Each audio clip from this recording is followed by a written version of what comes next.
Hey everyone, what's up. चलिए आज next topic देखने की कोशिश करते हैं, ठीक है ना। नेक्स्ट टॉपिक है हमारा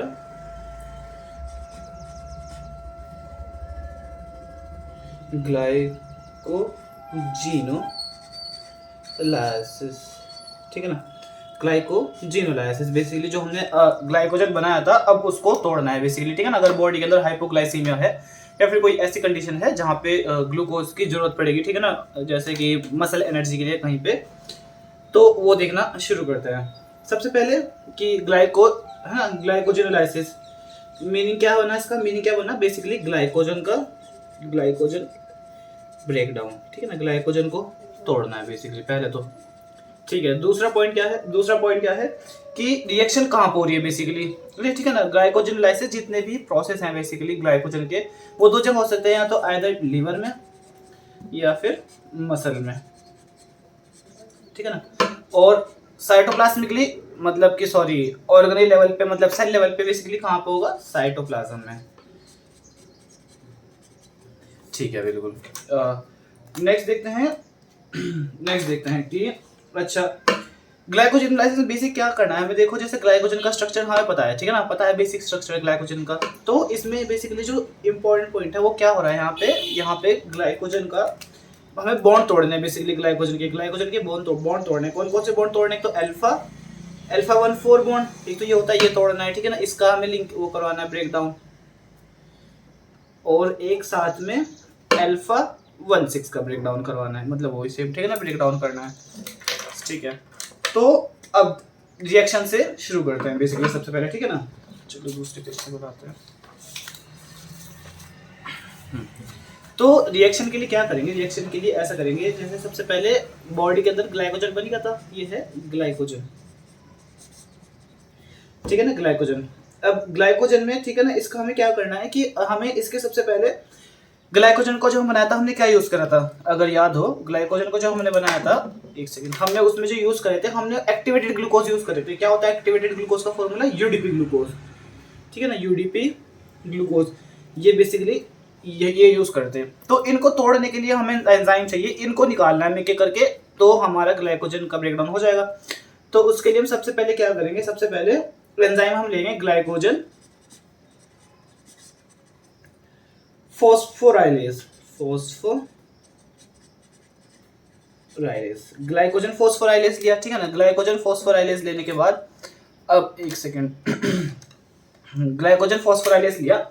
ग्लाइकोजन फॉस्फोराइलेज क्या करेगा, वो इसमें से ना एक एक करके जो तुम्हारे ग्लूकोज के बॉन्ड होंगे ना, यूडीपी ग्लूकोज, इनको तोड़ता चल जाएगा बेसिकली। कौन सा बॉन्ड क्लीव करेगा यार, क्लीव ब्रेक अल्फा 1,4, ठीक है ना, अल्फा 1 बॉन्ड ये क्लीव करेगा ग्लाइकोजन में।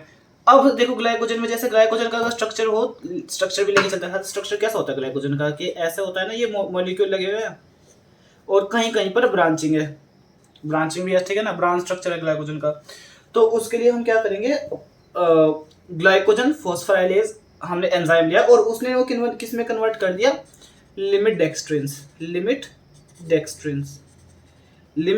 क्यों लिमिट वर्ड क्यों आया, क्योंकि लिमिट, एक सेकंड, सबसे पहले तो यहाँ पे जब इसने करा तो साथ में यहाँ से क्या निकलता है, इस टाइप से दिखाते हैं, यहाँ पे साथ में यहाँ पे ऐसे यूडीपी ग्लूकोज बाहर निकलता रहे, यूडीपी ग्लूकोज एंजाइम के वर्क करने से साथ में यूडीपी ग्लूकोज बाहर निकलते रहे और लिमिट डेक्सट्रिंस बन गए। क्यों, क्योंकि ग्लाइकोजन का स्ट्रक्चर है, देखो ये ऐसा है, ये आगे कितनी ब्रांच होगी, फिर इसकी भी ब्रांच होगी, ठीक है ना।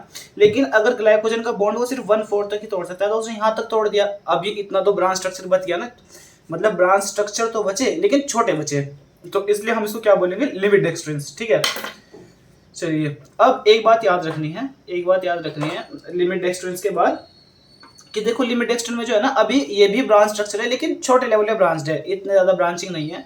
इसके अंदर क्या होगा, अब हमें ब्रांचों को तोड़ना है, ठीक है ना। ब्रांच को तोड़ने के लिए हम एंजाइम यूज करेंगे, एंजाइम का नेम है डी ब्रांचिंग एंजाइम,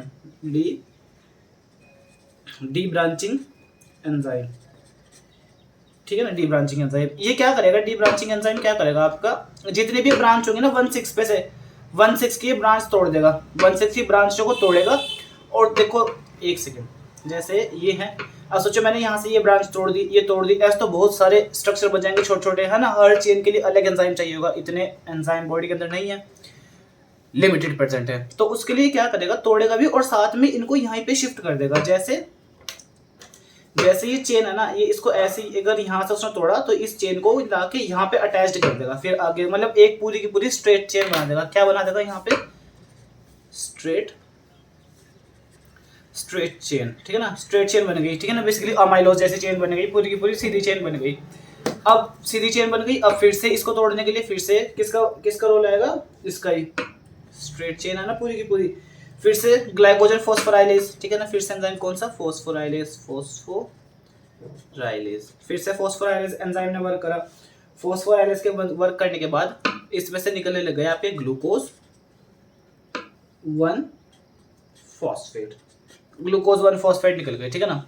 लेकिन ग्लूकोज 1 फॉस्फेट तो बॉडी के अंदर काम का नहीं है, काम का स्ट्रक्चर क्या है हमारा, ग्लूकोज 6 फॉस्फेट, ग्लूकोज 6 फॉस्फेट। अब देखो इसमें कोई ऐसा कोई बड़ा तो तीर नहीं लगा है, सिर्फ पोजीशन ही चेंज हुई है किसकी, फॉस्फेट की, 1 से 6 पे। तो एंजाइम का नाम क्या होगा, म्यूटेज एंजाइम, ठीक है। अब इसमें क्या हुआ, कि ग्लूकोज 6 फॉस्फेट रिएक्शन दो जगह पे हो रही है, या तो लीवर में या फिर मसल में। अगर लीवर के अंदर हो रही है तो लीवर के पास तो एंजाइम है, लीवर के पास तो आपका एंजाइम है, एंजाइम का नेम क्या है आपका, ग्लूकोज 6 फॉस्फेटेज, ग्लूकोज के पास तो एंजाइम है, ठीक है ना। तो ग्लूकोज 6 फॉस्फेटेज को किस में कन्वर्ट कर देगा, ग्लूकोज में।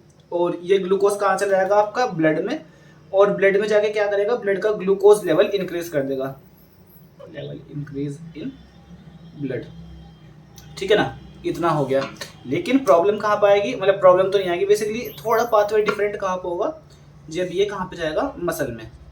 ये मसल के लिए है, ठीक है ना। ये था एल लिख रहा हूँ मैं यहाँ पे, जो जगह नहीं है लीवर के लिए, ठीक है ना। जब ये मसल में जाएगा, मसल के पास ग्लूकोज 6 फॉस्फेटेज एंजाइम नहीं होता है, तो मसल में ये सिर्फ ग्लूकोज 6 फॉस्फेट लेवल तक ही रुक जाएगा। ग्लूकोज 6 फॉस्फेट लेवल तक रुकने के बाद क्या होगा, अब देखो मसल को, जैसे मसल है, मसल कोई भी काम कर रही है, मसल को किस चीज़ की जरूरत है, मसल को एनर्जी की जरूरत है, ठीक है ना। तो एनर्जी के लिए क्या करेगी मसल, एनारोबिकली जब रेस्पायर करेगी तो मसल क्या करेगी, इसको ग्लाइकोलाइसिस में भेज देगी। ग्लाइकोलाइसिस में भेजने के बाद ये 3 एटीपी देगा। 3 एटीपी क्यों देगा, क्योंकि एक एनर्जी जो स्टार्टिंग में पीएफ के लेवल पे खत्म होनी थी वो नहीं होगी, सॉरी हेक्सोकाइनेस लेवल पे, ठीक है ना। तो ये था आपका बेसिकली ये ग्लाइकोजिनोलाइसिस। रेगुलेशन भी देख लेते हैं, रेगुलेशन ही इंपॉर्टेंट है लेकिन बहुत छोटा सा है, ठीक है ना। तो रेगुलेशन में क्या है, रेगुलेशन में बस एक बात याद रखने की, ग्लूकागॉन जो होगा, ग्लूकागॉन क्या करेगा, पॉजिटिवली करेगा, ठीक है ना। पॉजिटिवली क्या करेगा, ग्लाइकोजन फॉस्फोराइलेज को पॉजिटिवली करेगा इफेक्ट, फॉस्फोराइलेज को पॉजिटिवली इफेक्ट करेगा। एनर्जेटिक्स लीवर में तो कोई एनर्जी नहीं देगा, किस में देगा एनर्जी, मसल्स में एनर्जी देगा। मसल्स में एनर्जी कितनी देगा ये 3 एटीपी। कितनी एनर्जी दे रहा है, बेसिकली मसल्स में 3 एटीपी प्रोवाइड कर रहा है, ठीक है ना। तो इतना छोटा सा ही है ग्लाइकोजिनोलाइसिस। आई होप समझ आया होगा, ठीक है ना। मिलता हूँ मैं नेक्स्ट लेक्चर में, टेक केयर।